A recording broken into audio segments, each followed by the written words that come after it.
سلامونه وخت بخیر. زموږ د 5 بجو نیم ساعته خبرې ټولګې ته ښه راغلاست. نن پیلنۍ د لیندۍ 24مه چې د ډسمبر له 14 سره برابر ده. په سر کې هم پام وکړئ څو مهمو خبرونو سره ټکو ته. د هېواد په ولایتونو کې د رایو بیا شمېرنې بهیر پیل، خو د ثبات او بند ټاکنیزه ډله وایي چې دوی له هېڅ چا سره جوړجاړی نه ده کړی او هېڅکله به هم داسې حکومت ونه مني چې د درغلیو له لارې رامنځته شي.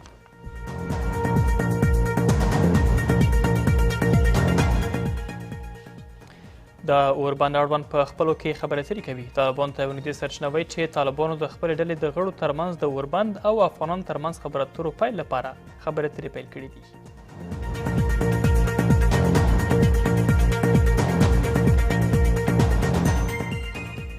په ننګرهار کې د مالټو د حاصلاتو زیاتوالی. د دې ولایت د کرنې پازوال وایي چې سږ کال یې 15,000 ټنه مالټې ترلاسه کړي دي چې د تېر کال په پرتله 3 برابره زیاتوالی ښیي.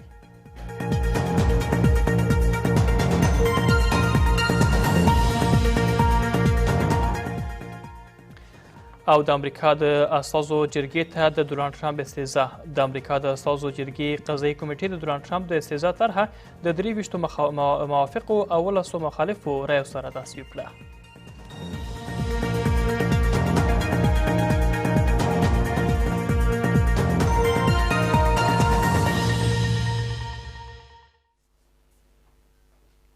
بشپړ خبرونه.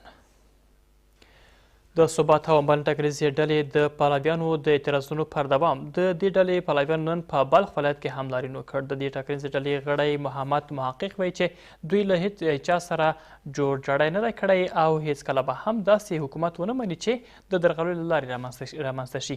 له بلې خوا عبدالله بیا تېره شپه له خپلو پلویانو غوښتل تر څو په 7 پاتو ولایتونو کې د رایو بیا شمېرنې پیل ته اجازه ورکړي.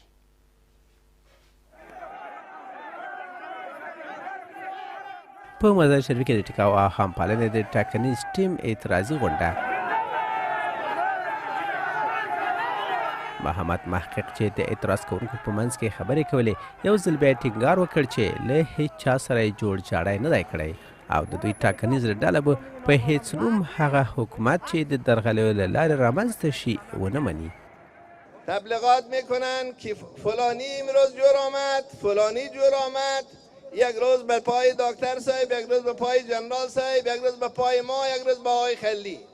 تبلیغات میکنن که جور آمد. نه خیر، حرف همه ما یکیست.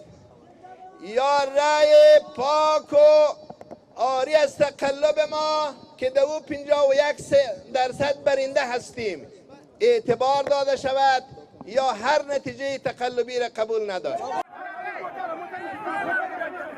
د ټیکاو او همپالنې ټاکنیزه ډله همداشان د خلکو پرېکړه سره کرښه بولي او د خلکو د رایو په خوندیتوب ټینګار کوي. له بله خوا د عبدالله په مشرۍ د ټیکاو او همپالنې ټاکنیزه ډله وایي که چیرې د دوی غوښتنې ونه منل شي خپل اعتراضونه به جاري وساتي.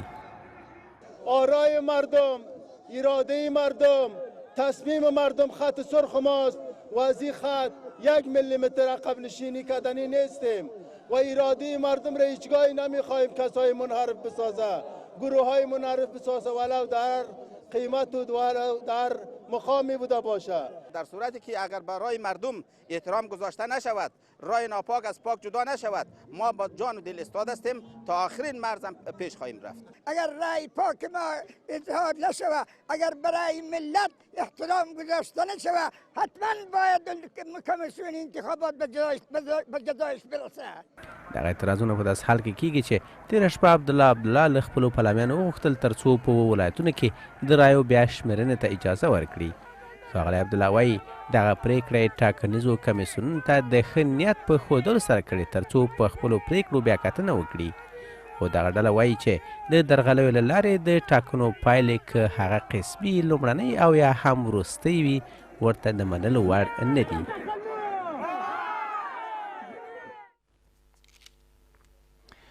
طالبانو د اوربند او افغانانو ترمنځ خبرو اترو پیل لپاره په خپلو کې خبرې اترې پیل کړي دي. د دې ډلې ته یوه نږدې سرچینه وایي چې د دوحې خبرې اترې له همدې کبله درېدلې دي او د باګرام له برید سره هیڅ راز تړاو نه لري.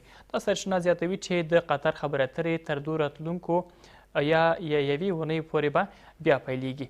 له دې سره هممهاله بیا ولسمشۍ ماڼۍ تمه لري تر څو دا ډله له دولت سره خبرو اترو او اوربند ته حاضره شي. په قطر کې له طالبانو سره د امریکا د استازو لسمې دورې خبرې اترې د پنځنۍ په ورځ یو ځل بیا ودرېدلې. په ظاهره توګه ځینې دا درېدل د بګرام پر هوایي اډې د طالبانو برید یادوي، خو د طالبانو دغه پخوانی چارواکی د خبرو اترو درېدل د اوربند او بین الافغاني خبرو په اړه دوی په خپل منځ کې مشورې کوي. مذاکرات به اساس مطالبه و خواست طالبان موقتا متوقف شد و طالبان میخواهند در این دوران روی موضوع آتش بس و روی موضوع آغاز گفتگوها با دولت اسلامی افغانستان با بزرگای خود مشوره کنند. بعد از اینکه مشوره ها به اتمام رسید انشاءالله که مذاکرات مجددا آغاز میشه. د دې ځلې د خبرو اترو د درېدو وروسته زلمی خلیلزاد پاکستان ته لاړ، نوموړي د اوربند د تاوتریخوالي د راکمېدو او د افغانانو ترمنځ د خبرو اترو ملاتړ یې ترلاسه کړی دی. طالبانو ته نږدې سرچینې ټینګار کوي چې پاکستان پر طالبانو تاثیرګذاره مملکت دی او خلیلزاد هم په همدې اړه د دې هیواد له لوړپوړو چارواکو سره د سولې په هکله خبرې اترې کړې دي. طالبان تا هنوز با آتش بس و مذاکره مستقیم با دولت افغانستان توافق نکردند. خلیلزاد تلاش میکنه تا مقامات پاکستانی فشار وارد کنند که حداقل طالبان حاضر شه که به دولت افغانستان مذاکره کنند. چالش عمده این پروسه این هست که مردم افغانستان در اون نمایندگی نمیشن و اتفاقا دلیل اصلی که طالبان جری شدن و اجازه میدن برای خود که در مورد موارد بسیار بسیار مهمی که سرنوشت مردم افغانستان متاثر میسازه صحبت بکنن این هست که به مردم افغانستان در این مذاکرات سهمی برای نمایندگی داده نشده. سرچینې د نن ورځې تر پایه کابل ته د زلمی خلیلزاد سفر په اړه خبر ورکوي. ولسمشر ماڼۍ هم کابل ته د خلیلزاد سفر تاییدوي. د قطر د لسمې ناستې اجنډا د تاوتریخوالي کمیدل ویل سوي دي چې د اوربند او د بین الافغاني خبرو اترو ته لار هواروي، هغه موارد چې کابل هم پر هغه ټینګار کوي. خلیلزاد صاحب کابل ته راځي، خامخا د حکومتي چارواکو سره به ویني، دوی به خپل د فعالیتونو گزارش به رئیس جمهور سره دوی شریکوي. زموږ تمه دا ده چې طالبان اوربند ومني او د افغان حکومت سره مخامخ مذاکره وکړي تر څو موږ یو دایمي سولې ته ورسیږو. د دوحې خبرې اترې له 3 میاشتې ځنډ وروسته تېرې اونۍ له سره پیل سوې. په 9مه دوره کې دواړو خواو د هوکړې د لاسلیک کېدو په اړه چمتووالی نیولی و چې د امریکا ولسمشر په ظاهره توګه په کابل کې د دې هېواد د وګړو پر موټر باندې ځانمرګه برید وسو، خبرې اترې ودرولې. د هیواد ملي دفاع وزارت د هیواد په ناامنو برخو کې د ژمنیو عملیاتو له چټکوالي خبر ورکوي. د 218 پامیر قروردو ویل دي چې د تخار، بدخشان او کندوز ولایتونو ترڅنګ د بغلان په بورکي ولسوالۍ کې هم د هوا او ځمکې له لارې د پوځ ځواکونو ژمني عملیات پیل کړي دي. په دې عملیاتو کې د طالبانو د ډلې د 2 قومندانانو په ګډون د دې ډلې 2 غړي وژل شوي او 4 نور بیا ټپیان دي. د هیواد د شمال ختیځ زون په ناامنو سیمو کې د ژمنیو عملیاتو پیل. د 218 پامیر قول اردو وایي اوس د پوځي سرتیرو ژمنی عملیات د هیواد په شمال ختیځ زون کې د هوا او ځمکې له لارې دوام لري. جریان هستین عملیات زمستانی خالد در تمام ساحات زون شمال شرق در ساحات آسیب پذیر زون شمال شرق آغاز گردیده به ترتیب بالنوبه مطابق پلان رهبری وزارت دفاع ملی، رهبری قول اردوی 217 پامیر عملیات ها آغاز شده و انشالله ما در ساحات آسیب پذیر از عملیات های ما ادامه داره.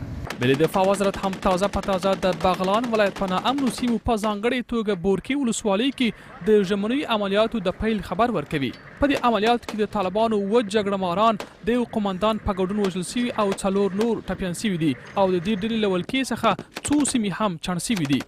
پامیر 307 در چوکات عملیات زمستانی خالد صبح روز گذشته حوالی ساعت 8 صبح در ولسوالی بورکه بغلان آغاز گردید که خوشبختانه در جریان روز بیش از 10 قریه به شمول حومه های بازار ولسوالی از وجود مخالفین مسلح دولت پاکسازی گردیده.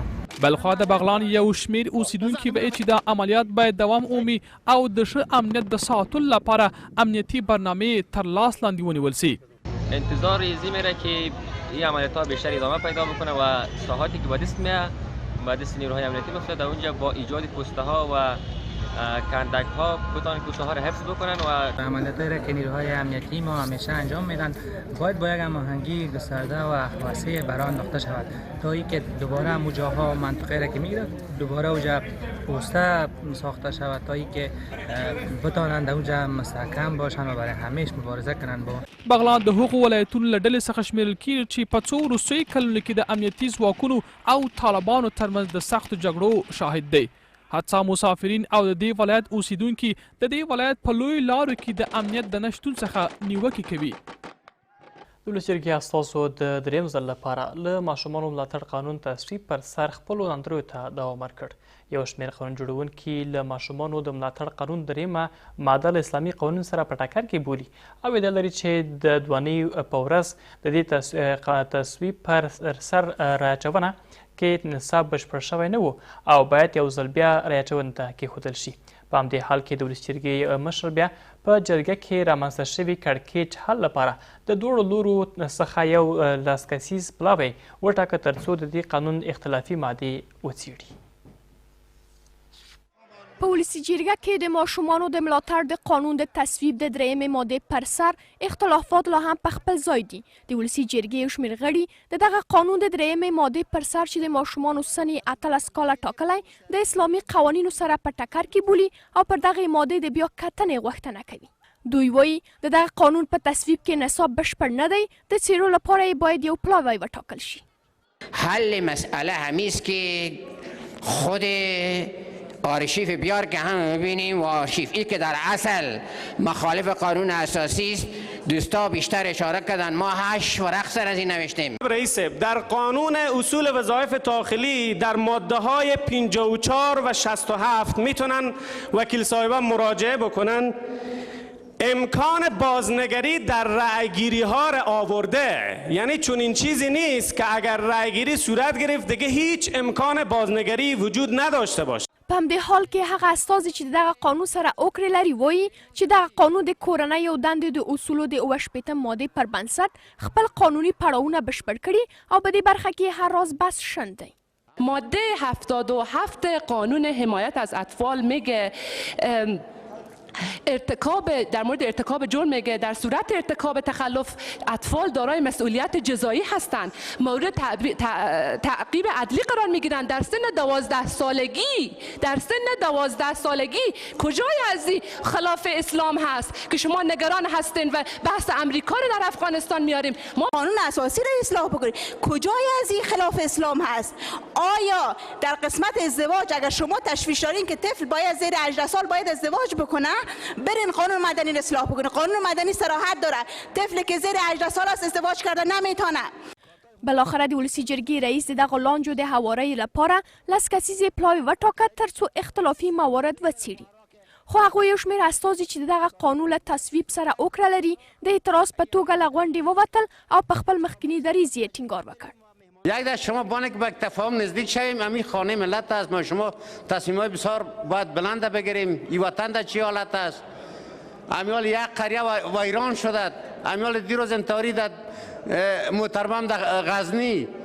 امروز باید بسیار گپای بلند گفته میشد، بسیار تصمیم قوی باید ما شما میگرفتیم، ولی این سه رو شده که ما شما به خاطر یک قانون زمینگیر شدیم. با در کمیته اشتراک هم نمیکنیم و قانون تصویب شده هستند. اگر قانون هیئت اداری ما روانم نکنن، فعلا همین قانون در ادارات افغانستان مورد اجرا هستند. هیچ مشکلی ما نمیبینیم و ما حتی حاضر هستیم که قانون به حالت خودش باقی بمونه و اجرا شه. ولسي جرګې له 8 کاله لانجو وروسته د ماشومانو د ملاتړ قانون په غوڅ اکثریت سره تصویب کړ. خو اوس دغه لانجو ته په کتو سره په ټاکل شوي پلاوي څومره وکولی شي دغو شخړو ته د پای ټکی کیږدي. او په ننګرهار کې سږکال د مالټو پیداوار 3 برابر زیات شوي دي. د ننګرهار د کانال ریاست وایي چې د دې ولایت په بټي کوټ ولسوالۍ کې د حکومت له لوري په څه د پاسه 500 جریبه ځمکه کې د مالټو باغونه جوړ شوي دي چې ترې 15,000 ټنه حاصل هم ترلاسه شوی دی. د ننګرهار د کرنل ریاست پازوال ټینګار کوي چې وړاندې له دې د دې ولایت ډېری شنې سیمې په تېره بیا د مالټو او د زیتونو بڼونه د وسلوالو مخالفینو په ولکه کې ول چې اوس مهال بیرته د دولت په کنټرول کې راغلي دي. دلته د ننګرهار ولایت په تیکوت ولسوالۍ ده چې د دې ولسوالۍ د مالټې د بڼونو پیداوار سږکال 2 برابره زیات شوي دي. د ننګرهار د کرنې کانال یاست وایي سږکال په 1523 جریب به ځمکه کې د مالټې بڼونه جوړ شوي دي چې څه د پاسه 15,000 تنه پیداوار ورڅخه لاسته راځي. هغه شمیر چې په تیر کال کې 1400 تنه وه. تیر کال مو د 1500 تنو په شاوخوا کې مکمل د سیتروسو حاصلات درلوده او تقریبا ټول حاصلات مو د 1 میلیون افغانۍ نه کم ول او سږکال له نیکه مرغه دا چې اګرو تخنیکي خدمات ښه شوي دا چې د فارمونو همکاران فعال شوي بیدار شوي آماده شوي او امکانات هم ښه شوي او سږکال امیدواري دا ده چې 15200 ټنو په شاوخوا کې موږ حاصلات ولرو. حاصلات چې تاسو ګورئ دا تقریبا 1523 هکټاره مالټه باغونه دي چې لله الحمد ټولو حاصل ورکړی دی او عمده راز یې دا دی چې د مقام په توجه ټول اګرو تخنیکي فعالیتونه په منظم شکل په دې کې ترسره شوي دي. نو د دغې اګرو تخنیکي فعالیتونو په نتیجه کې حاصلات چې دی تقریبا زیات شوي دي نور کلونو په پرتله باندې. 6 کاله کېږي چې سید کریم د مالټې په بڼونو کې کار کوي. هغه وایي په دې برخه کې زده کړې په پاکستان کې زده کړي او اوس مهال خوښ دی چې د دې طریقه خپل د 6 کسیزې کورنۍ لګښت تامینوي. مخکې په پاکستان کې کار کول اوس دلته کې خپل وطن کې شکر الحمدلله دلته کې کار مالټو کې کار کو او ډېره ښایسته ژوند نور ملګري را سره لګیا دي ټول کې خوشحال دي ټول خپل وطن کې کار دی او موږ پکې ډېر خوشحال یو او مالټا چې کوم د کال په کال ښه کېږي. د ننګرهار د کرنې مسؤلینو په وینا مالټې اوس مهال نورو ولایتونو ته هم لیږدول کېږي او د دې ترڅنګ د تورخم جلال آباد په لویه لاره کې هم د دې پیداوارو د پلورلو لپاره بازار جوړ شوی دی. او وروره دغه مالټې دې موږ راوړو د لاندې فارمونه ګودامونه یې جوړ کړي دي د هغې ځای نه موږ راوړو د دې سره غاړې کې خرڅوو او په دې باندې دلته ډېر خلک مصروف دي چې چا له پکې یو 15 روپۍ پکې پاتې کېږي او سهار راځي او ماښام یې 15 روپۍ پاتې کېږي بل بچولی وي او دا سره غاړې کې انشاءالله دلته ډېر خلک مصروف دي په دې کې د ټولو عوامو ګټه. ننګرهار د هغو ولایتونو څخه دی چې د میوو د روزنې لپاره ډېر ښه اقلیم لري. د دې ولایت د بزګرو په وینا که په دې برخه کې ښه پاملرنه وشي نو هغوی کولی شي د دې هېواد څخه بهر ته هم مالټې ولېږدوي. زموږ د مال خبرې ټولګه همدومره وه له پاملرنې څخه مننه. د سبا د هوا حالت به مې هم همکار وړاندې کړي. ښې شپې ولرئ.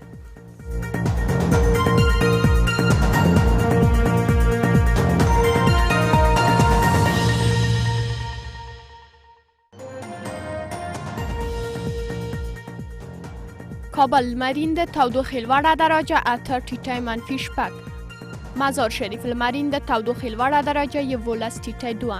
هرات لمرین د تودوخې لوړه درجه 14 ټیټی 3. جلال آباد نیمه ورځ د تودوخې لوړه درجه 14 ټیټی 2. بامیان لمرین د تودوخې لوړه درجه منفي 1 ټیټی منفي 18. کندوز لمرین د تودوخې لوړه درجه 12 ټیټی 0. کندهار نیمه ورځ د تودوخې لوړه درجه 14 ټیټی 1. غزني لمرین د تودوخې لوړه درجه 3 ټیټی منفي 8. میمنه لمرین د تودوخې لوړه درجه 12 ټیټی 2. د بدخشان فیض آباد لمرین د تودوخې لوړه درجه 8 ټیټی منفي 15. اسلام آباد لمرین د تودوخې لوړه درجه 11 ټیټی 4. نوی دهلي لمرین د تودوخې لوړه درجه 20 ټیټی 9. تاشکند لمرین د تودوخې لوړه درجه 15 ټیټی منفي 3. دوشنبه لمرین د تودوخې لوړه درجه 10 ټیټی منفي 2. تهران نیمه ورځ د تودوخې لوړه درجه 12 ټیټی 4. دوبی نیمه ورځ د تودوخې لوړه درجه 23 ټیټی 21. استانبول اورښت د تودوخې لوړه درجه 14 ټیټی 6. مسکو اورښت د تودوخې لوړه درجه 3 ټیټی 2. بیجینګ ورځ د تودوخې لوړه درجه 14 ټیټی 10. او همداشان اشقاباد نیمه ورځ د تودوخې لوړه درجه 10 ټیټی 2 اټکل شوی.